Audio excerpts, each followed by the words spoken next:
The California sunlight poured through the tall glass windows of the CNN town hall stage, but the atmosphere inside felt colder than ice.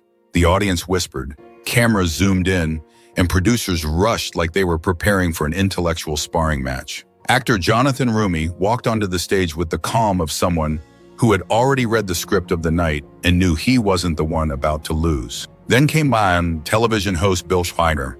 He stepped out with that trademark grin, smug, polished, almost rehearsed, like a man who believed every room belonged to him. But tonight he was wrong, dead wrong.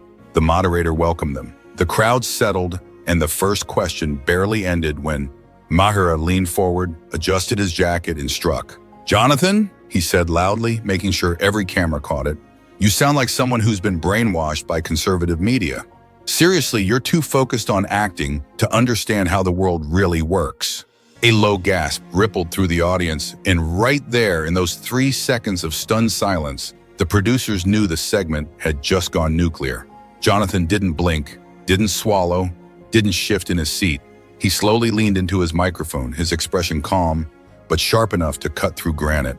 He looked straight at him, then at the crowd, as if weighing which part of his insult deserved the most brutal response. "And there it is," he said softly, almost amused. The crowd leaned in. The oldest trick in the book. When you can't defend your arguments, you attack someone's profession or intelligence. A single clap broke out, then 2, then dozens. Maher smirked, but the tension in his jaw exposed everything. He hadn't expected pushback this early. Jonathan continued, his voice steady. "Mr. Maher, if I'm brainwashed, then what do we call a television host who spent years lecturing America from a pedestal and still believes he's the smartest guy in every room?" Boom, the audience exploded. Even the moderator looked shocked, flipping through his cards like he just realized none of his planned questions survived anymore. Maher shifted uncomfortably. Cameras caught it. Twitter, already primed for chaos, immediately lit up.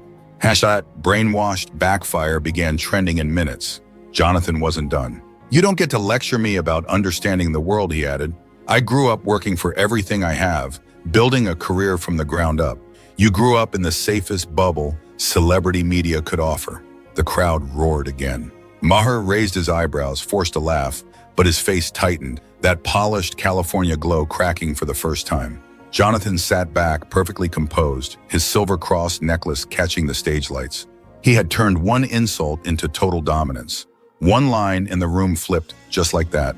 Tonight, Maher came to embarrass him. Instead, he triggered the single biggest backfire of his career. Actor Jonathan Roumie didn't flinch, not even for a second. As the crowd at the California Policy Forum buzzed with confused laughter, he simply inhaled, lifted his chin, and stared straight at television host Bill Maher. His posture so steady it immediately shifted the energy in the room. Maher, thinking he had scored an easy win, flashed that trademark smirk. "You see," he told the audience, spreading his arms dramatically. "This is what happens when young conservatives let themselves be programmed. They stop thinking for themselves." A few staffers behind him chuckled nervously, unsure if they were supposed to. Cameras swiveled, reporters leaned forward. The moderator mouthed, "Wow," under his breath. Jonathan didn't reply yet. He let the silence stretch, one of his secret weapons. People underestimate silence. Maher clearly did. He shifted. His smile faltered. The crowd quieted, sensing something was coming. Jonathan finally spoke, his voice calm but razor sharp. "Mr. Maher, you keep calling me brainwashed, but I noticed something. Every time you say it, you never actually address the point I made." The crowd murmured. Maher crossed his arms, blinking. Jonathan stepped toward the mic, owning the stage without raising his voice. "You say I'm programmed," he continued, "yet you repeat the same rehearsed lines every time someone challenges you. Culture war, blame conservatives. Media bias, blame conservatives. Fentanyl, blame conservatives. Mr. Maher, your monologues have monologues." The audience erupted in laughter. Real this time. Not staged, not pressured. Maher's jaw tightened. Jonathan didn't stop. "You call an actor like me brainwashed because it's easier than explaining why the industry you operate in, one of the richest in the world, often feels so out of touch with everyday American." The crowd exploded. Even a few pundits in the back nodded. Maher tried to interrupt. Jonathan raised a hand, not aggressively but confidently. "I'm 48. You're not a prominent television host, yet I'm the one answering questions directly while you dodge them like a celebrity avoiding a serious interview. Another eruption. Someone actually slapped their desk laughing. Maher attempted a comeback, fumbling for a witty line, but Jonathan cut him off with his final blow. You didn't call me brainwashed because it's true. You called me that because you thought it would shut me up. Next time, Mr. Mayor, try debating my words, not my perceived understanding. It hit the crowd like a thunderclap. Gasps, cheers, a full standing reaction from nearly half the room. Mayor froze, caught in a spotlight he no longer controlled. Before he could recover, the moderator leaned into his mic and whispered, barely able to contain a grin, "We might need a commercial break." Jonathan stood still, composed, victorious, his one-line clapback already blowing up as reporters rushed to their phones, fighting to be the first to post it. Actor Jonathan Roumie stood there at the edge of the debate stage carpet, one palm resting lightly on the lectern, his posture perfectly still, the kind of stillness that happens right before a lightning strike. Television host Bill Maher, tall, polished, and visibly irritated, paced half a step in front of his podium as the crowd murmured, unsure of what was coming next. He had just called him brainwashed. The air was still vibrating with it.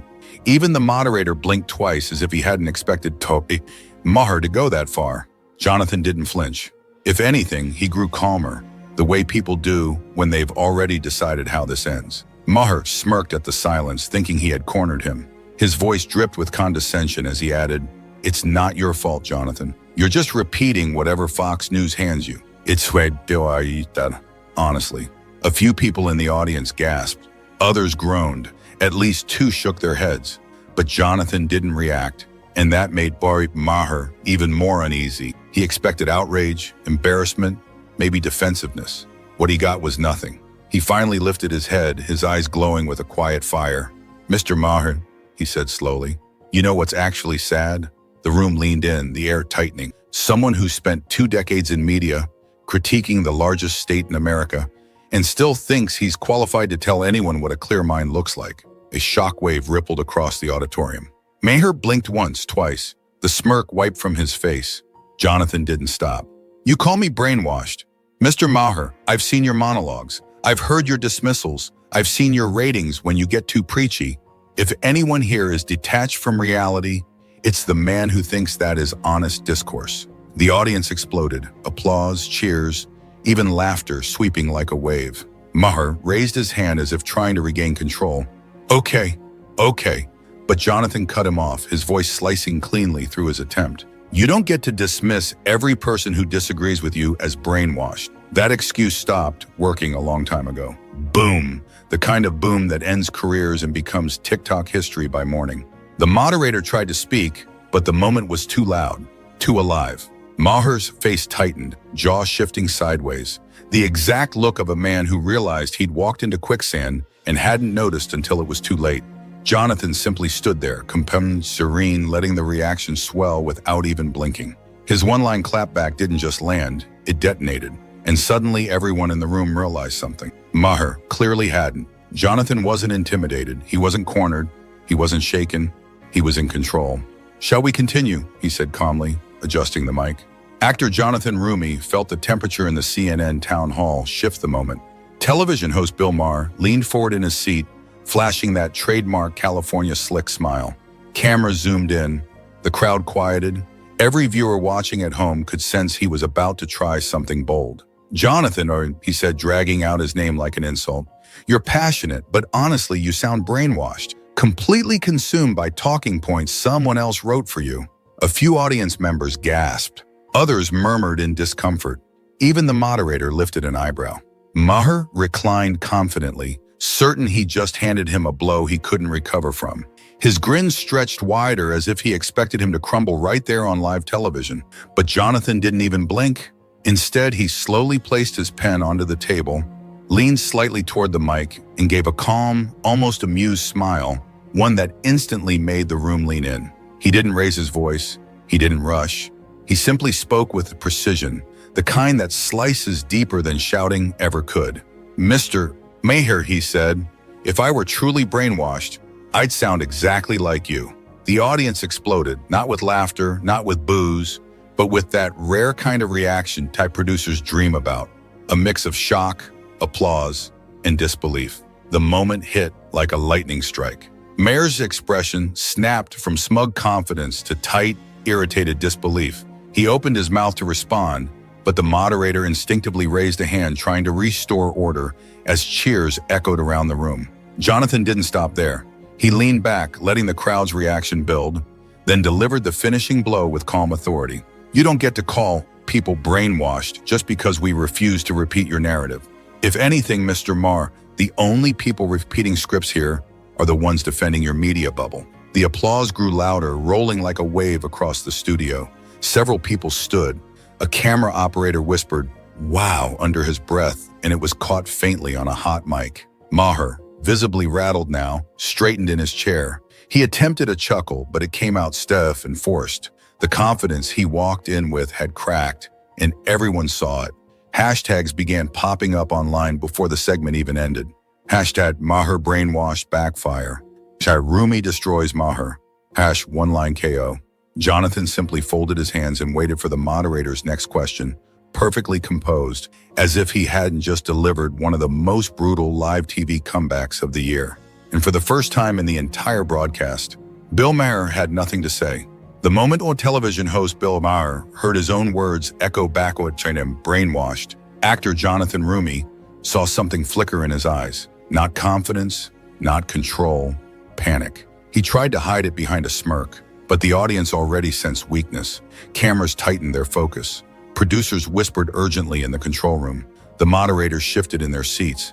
This wasn't just a debate anymore. This was a collapse happening in real time. Maher stepped toward the mic, grasping for authority. "Jonathan," he said, forcing the condescending tone he always used with those he disagreed with, "I'm calling it like I see it. You repeat talking points. You defend what I call chaos.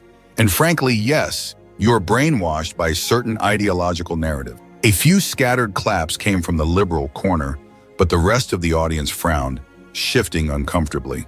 They didn't like the word. They didn't like the arrogance. Jonathan let the silence hang, a long, heavy, suffocating silence. Then he took one step forward, just one, and the studio froze. "Mr. Maher," he said quietly, "if you think every American who disagrees with you is brainwashed, maybe the problem isn't the country. Maybe it's you." The audience exploded. Chairs shook. People stood. The sound was deafening. Cheers, whistles, even stunned laughter. Maher blinked rapidly, clearly stunned. He'd turned his insult into a knockout blow. But Jonathan wasn't done. "You call me brainwashed. I grew up in a middle-class family. I worked my way through acting, countless auditions, small roles. I earned every position I've held. You weren't there when I struggled for years to make ends meet. You weren't there when I studied characters, trying to understand human nature from the ground up." Maher's jaw tightened. Jonathan leaned closer, voice sharpening. "You want to talk about brainwashing? Look at the people who tune out your show. They didn't leave because they were manipulated. They left because they're tired of being lectured, tired of the divisiveness, and tired of hearing the same jokes every week. They left because the media became too predictable, too expensive, and too broken under the weight of its own narrative." The cheers hit again, louder, sharper. Maher exhaled sharply, microphone trembling slightly in his hand. "You're twisting." "No," Jonathan snapped. "I'm describing." He raised a single finger. "One line from you broke the room. Want to know why, Mr. Maher? Because Americans are tired of being insulted by media figures who fail to connect with them." Gasps rippled through the crowd. Even the moderators looked stunned. Jonathan took the final step, delivering the moment that would go viral within minutes. "You didn't call me brainwashed. You called millions of Americans brainwashed. And tonight they heard you loud and clear." The studio went wild. Maher stood frozen, and Jonathan, he stood tall, owning the room he thought he controlled. For a few seconds, television host Bill Maher stood there frozen, caught between anger, disbelief, and the sinking realization that the night had slipped out of his control. The studio lights, once his comfort zone, now felt like interrogation lamps exposing every crack in his argument. His jaw flexed, his fingers tightened around the podium, and the faint smirk he always used as a shield had vanished completely. He tried clearing his throat, hoping to salvage authority. "Jonathan," he said, "you're proving my point. You're repeating talking points fed to you. You're too focused on your craft to understand how deep these issues go. You're being used whether you see it or not." The room reacted instantly. Groans, eye rolls, even a few boos. Calling Jonathan brainwashed had already backfired, but doubling down made it worse. Jonathan didn't raise his voice. He didn't even move at first. He simply let the silence sit long enough for every single viewer, both in the studio and at home, to feel the weight of it. Then he stepped forward slowly, confidently, the microphone capturing every ounce of control in his tone. "Mr. Maher, if I were truly brainwashed, you wouldn't be this afraid of me." The crowd exploded. Maher stiffened, blinking rapidly like someone trying to process a blow that landed too clean, too fast. Jonathan continued, his voice steady as steel. "You keep talking about my age or profession because you don't have the courage to talk about your own biases. You keep calling me brainwashed because you can't call me wrong. You attack me personally because you can't defend your narrative. And deep down, you know it." The moderator's eyebrows shot up. Even the camera operator zoomed tighter, sensing a viral moment unfolding. Maher tried to interject. "That's not..." Jonathan shut him down instantly. "Mr. Mayor, American discourse is not collapsing because of my generation. It's collapsing because you let it straight into the ditch. You failed them. Not me, not conservatives. You." A thunder of applause filled the studio. Raw, chaotic, overwhelming. People stood, some shouted. The moderator lost control of the room entirely. Maher tried again, his voice thinner now. "You're twisting." "No," Jonathan said sharply. "I'm speaking for the millions who tuned out your shows because they were tired of being ignored by someone who thinks disagreement equals brainwashing. That's not leadership, that's insecurity." Another wave of applause hit like a shockwave. Jonathan leaned forward, delivering the final strike with brutal clarity. "If calling me brainwashed is the best you've got, then maybe the problem isn't my mind. Maybe it's your conscience." Gasps, cheers, shouts. The studio didn't just react, it erupted. Maher looked on down, stunned, humiliated, realizing the most painful truth of the night. Jonathan hadn't just taken control of the debate, he had taken control of the narrative, and he could do nothing to stop it. The studio lights dimmed just slightly, enough for the cameras to tighten their focus on both of them, like a spotlight locking onto the final showdown of a championship fight. Television host Bill Maher stood there, arms crossed, chin high, wearing that trademark celebrity host smirk that always made him look like he was talking down to everyone in the room. But this time, that smirk wasn't landing, not after what Jonathan had just done to him in the last round. He cleared his throat, trying to recover. "You know what your problem is, Jonathan," he said, forcing confidence he no longer had. "You're brainwashed completely. Certain media says jump, and you ask how high. It's embarrassing." A hush fell. Even the audience, liberals, conservatives, undecided, leaned in. Jonathan didn't blink, didn't shift, didn't even breathe differently. He simply lowered the mic, smiled slowly, and waited long enough for the silence to become a weapon. Then he lifted his eyes, staring straight into Maher's. "Mr. Maher," he said softly, "if I were brainwashed, I'd believe the media is doing fine." The room exploded. People jumped out of their seats, cheering, clapping, shouting. Even the camera operators couldn't hold back their reactions. Maher froze. Jonathan stepped forward, voice rising just enough to slice through the chaos with precision. "You call me brainwashed because it's easier than admitting your own audience is tuning you out. Easier than admitting that families are looking for genuine connection because you can't keep their attention safe. Easier than admitting that you've lost touch with everyone who doesn't live behind a gated community in Los Angeles." Maher swallowed hard, the mic lowering slightly in his hand. "And let's be honest," he added, "the only people you call brainwashed are the ones who stop buying what you're selling." The audience roared again. One man yelled, "Tell him again!" A woman shouted, "He's right!" Even the moderator hid a smirk behind his cue cards. Maher tried to respond, but when he opened his mouth, nothing came out. Only a shaky exhale. Jonathan wasn't done. "You call me brainwashed," he said, "but the only person here repeating the same tired lines is you. You've said the same thing on every network, every stage, every interview. Meanwhile, discourse burns, civility closes, cynicism skyrockets, and your citizens run for other sources of news." The applause was deafening now. Jonathan lowered the mic just a little, delivering the blow that would replay millions of times across social media before sunrise. "Mr. Maher, If telling the truth makes me brainwashed, then what does lecturing every day make you? Maher's face went white. The moderator's jaw dropped. The audience erupted into a chant so loud the sound crew scrambled to turn down the mics. Jonathan stood calmly amid the chaos, unmoved, unshaken, in control. And Maher knew in that exact moment that he had lost the room forever.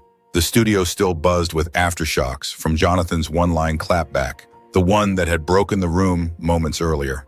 Television host Bill Maher sat rigidly at his podium, the glow of the overhead lights making the tension on his face impossible to hide. He cleared his throat, tried to smile, tried to shift back into the polished media performer America recognized, but nothing landed. The audience had already turned. The energy belonged to him. "Jonathan," he said finally, voice tight, "you can keep calling media a disaster, but the fact is you're an actor repeating someone else's talking points. You're not offering solutions, you're offering noise." The audience reacted instantly. Boos, laughter, even a few gasps. They weren't buying it. Not anymore. Jonathan didn't rush to respond. He waited, letting the silence stretch just long enough to make the television host uncomfortable. Then he stepped forward, steady and unbothered, his tone calm but devastating. "You call me brainwashed," he said, "because that's the only way you can justify ignoring what millions of Americans already see." Maher blinked, the room frozen. He continued, his voice rising with controlled force. "If telling the truth makes someone brainwashed, then maybe your problem isn't me. Maybe it's the truth." A loud wave of applause surged across the studio like a shockwave. Maher's head dropped slightly, his rehearsed confidence fracturing again under the pressure. Jonathan pressed harder. "You know what's really brainwashed, Mr. Maher? Pretending the media is thriving when families can't watch TV without fear of division. Pretending people love your policies when viewership literally had to report one-way channels leaving your network because demand was so high. Pretending intellectual honesty is improving when people have to choose between genuine debate and outrage porn. Is that leadership or is that denial?" The studio erupted again. Cheers, whistles, applause so loud, the moderator had to signal for quiet. "And let's clear something else up," he added. "I don't repeat anything. I speak for the people who live with the consequences of your decisions. Maybe that's why it bothers you." Maher opened his mouth, but nothing came out. Jonathan lowered his voice, landing his final strike with surgical precision. "You want to insult me? Go ahead. But the people you're really insulting are the ones who left your shows behind and the ones still trapped there. They're not brainwashed. Mr. Maher, they're fed up." Boom! The room detonated. Standing ovation. Even the camera operators were shaking their heads, whispering, "He cooked him alive." Maher stared down at his podium, the full weight of the moment settling over him. Jonathan didn't just win the exchange. He rewrote the entire narrative in real time, and America watched it happen. For a split second, television host Bill Maher thought he had regained control. He straightened his jacket, leaned into the mic, and repeated the word he thought would finish him. "Brainwashed?" The audience tensed again, not cheering this time, but recoiling. It wasn't the word itself, it was the way he said it. Condescending, dismissive, like a professor waving off a student, like someone smirking at an entire generation he didn't understand. Maher sensed the shift and doubled down, his voice dripping with superiority. "Jonathan, you've been conditioned to repeat talking points. You're an actor, you're inexperienced in political analysis, and you don't see the bigger picture. That's what happens when people like you get pulled into extreme politics. People like you." The line that never lands well on national TV. Jonathan didn't move. He didn't react. He simply lifted his chin and stared at him with a calmness so controlled it made him visibly uncomfortable. Then he spoke, and everything changed. "Mr. Maher," he said, his voice soft but sharp enough to slice through the camera's hum, "if I were brainwashed, I'd sound exactly like you." The studio exploded.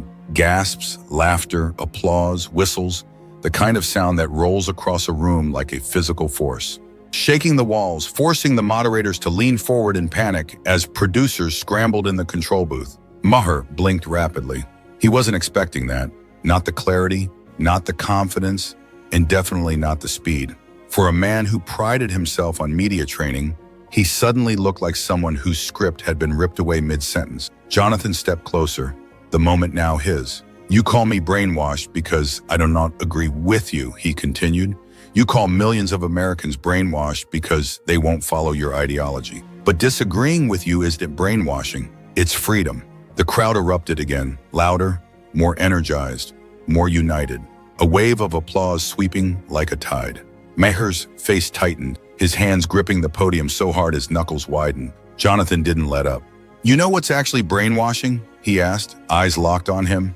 "Telling people they're wrong, uneducated, or extreme simply because they won't bend to your political worldview. That's manipulation. That's pressure. That's control." He paused, letting the silence sharpen. "And that's your brand of television, Mr. Maher." The audience screamed, cheers, turning the room into a fully charged arena. Even the camera operators couldn't keep their hands steady. Maher's jaw twitched, his eyes narrowing with a mixture of ego and frustration. He tried to respond, but each time he opened his mouth, the applause drowned him out. Jonathan looked around, addressing the room with a measured, commanding tone. "You don't get to silence my generation with labels. You don't get to shame people into agreeing with you, and you don't get to call us brainwashed because we've seen what your commentary really does." The applause turned to chants, short echoing bursts of his name. "Jonathan, Jonathan." Maher lowered his eyes. He'd lost the argument. He'd lost the room. He'd lost the moment. And worse, he knew it. The studio was vibrating, half from the cheers, half from the tension. Television host Bill Maher couldn't claw his way out of anymore. Cameras were locked in, every operator sensing they were capturing the moment that would dominate every timeline by morning. And in the center of that electric chaos stood actor Jonathan Roumie, calm, unshaken, and unmistakably in control. Maher rubbed the bridge of his nose. The polished celebrity composure finally drained from him. He had thrown everything: mockery, condescension, age jokes, ideological jabs, and nothing landed. Worse, Jonathan had turned each one into a weapon aimed straight back at him. Yet he tried one last swing. "You're brainwashed, Jonathan," Maher muttered, voice thin, brittle. "You don't think for yourself. You're just repeating whatever conservative media feeds you. And the saddest part? You don't even know it." The studio went silent, not because the line was powerful, but because everyone could tell it was weak. A desperate last grasp. Jonathan slowly stepped forward, almost like he was giving him a chance to rethink his own sentence. He didn't. He lifted the mic, his voice steady enough to silence the remaining whispers. "Mr. Maher," he said, "if standing up for my country, my faith, and the people who trusted me makes me brainwashed, then what does it make of the people who abandoned their own principles?" A few gasps, a few laughs, but he wasn't done. He took one more step, closing the distance between them, his eyes locked onto his, like he was reading through the last page of a predictable script. "You call me brainwashed," he continued, "but I'm not the one defending a media landscape people are running away from. I'm not the one pretending nuance doesn't exist. I'm not the one calling divisiveness leadership." Maher stiffened. Cameras zoomed in on his face. Tight jaw, twitch at the corner of his eye. Jonathan leaned slightly closer, lowering his voice to a tone sharp enough to cut the air clean in half. "You want to know my real problem, Mr. Maher? I think for myself, and that scares you." Boom! The crowd erupted.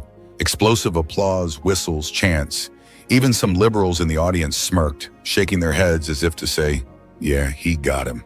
Maher blinked hard, looking away from Jonathan as he fumbled with his cue cards. He tried to speak, opened his mouth, closed it, tried again, but the noise drowned him out completely, and the camera didn't cut away. Producers knew better. Jonathan wasn't celebrating. He simply stepped back, letting the audience say what he didn't need to. The chant grew louder. "Jonathan! Jonathan! Jonathan!" Maher finally raised his hands, signaling he had something to say. But the moderator shook his head gently, a rare moment of pity. "Mr. Maher, I think the audience has spoken." Maher's face darkened, humiliation settling over him like a heavy coat. And Jonathan? He turned to the crowd, lifted his chin, and delivered one final line. The line that would break the internet by sunrise. "I wasn't brainwashed, Mr. Maher. I was awake, and that's why you lost tonight." The studio detonated, producers scrambled, clips were already being uploaded, hashtags were forming before the credits even rolled. And to Bill Maher, he had nothing left because Jonathan didn't just clap back. He ended the debate. If you enjoyed diving into this dramatic exchange and want to see more content that breaks down the biggest debates in politics, faith, and culture, do me a huge favor. Smash that subscribe button. Don't forget to like this video and drop a comment below letting me know whose side you're on or what other iconic political confrontations you want us to cover next. Thanks for watching, and I'll catch you in the next video.